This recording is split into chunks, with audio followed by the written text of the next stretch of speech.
നൈജീരിയയിൽ വീണ്ടും ക്രൈസ്തവ വേട്ട. ഫുലാനി തീവ്രവാദികളുടെ വിളയാട്ടത്തിൽ പ്ലാറ്റ്യൂ സംസ്ഥാനത്തെ റിയോം കൗണ്ടിയിൽ 32 ക്രൈസ്തവർ കൊല്ലപ്പെട്ടതായി ഇന്റർനാഷണൽ ക്രിസ്ത്യൻ കൺസേൺ റിപ്പോർട്ട് ചെയ്തു.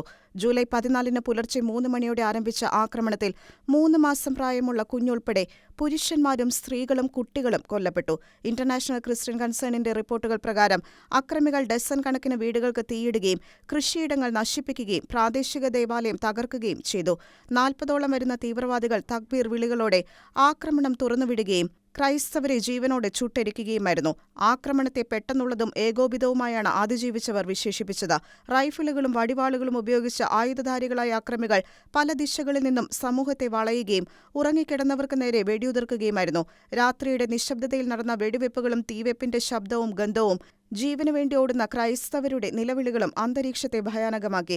വീടുകൾ കത്തിച്ചപ്പോൾ ഇരകളിൽ പലരും തിരിച്ചറിയാൻ കഴിയാത്ത വിധം കത്തിക്കരിഞ്ഞതായും പല കുടുംബാംഗങ്ങളുടെയും മൃതദേഹങ്ങൾ അവരുടെ വീടുകളുടെ അവശിഷ്ടങ്ങൾക്കിടയിൽ പരസ്പരം പുണർന്ന നിലയിൽ കണ്ടെത്തിയതായും ദൃക്സാക്ഷികൾ വിവരിച്ചു.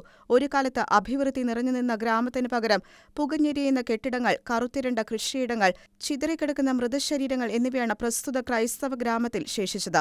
സംഭവസ്ഥലത്തെ ദൃശ്യങ്ങൾ പുറത്തുവിട്ട ക്രിസ്ത്യൻ എമർജൻസി അലയൻസ് ചുരുങ്ങിയത് 127 കുടുംബങ്ങൾ ഭവനരഹിതരായതായും 27 വീടുകൾ അഗ്നിക്കിരയായതായും അറിയിച്ചു.